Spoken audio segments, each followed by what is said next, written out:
My name is Jay Jeffers. My firm is Jay Jeffers as well. I am celebrating my 20th anniversary this year, which I can't believe it. I started the firm when I was 14.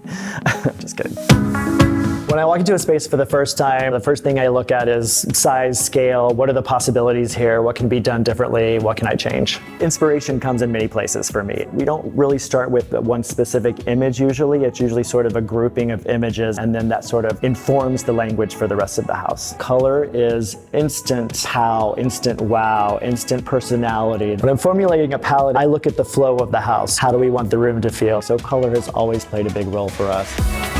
The thing I love about my job is every project is different. And I think it's important to sort of get into your client's head. And we look at three different things: geographic location of a home, the architecture itself, and then the people who live there. All those things play into who these clients are. I'm not the designer that says hide the family photos. I have a philosophy that I want a home to feel like it's been collected over time. Really bringing in your own personal effects make a room feel collected. But we do it in a chic way. That's what creates, sort of the soul of the home to me. This home should reflect the people who live in it. And that's been a mantra of mine forever. I think for my career, I'm most proud of having a design business over 20 years. I started this in my guest bedroom with myself and a computer and some fabric swatches, and living through 20 years of fantastic design has been amazing for me.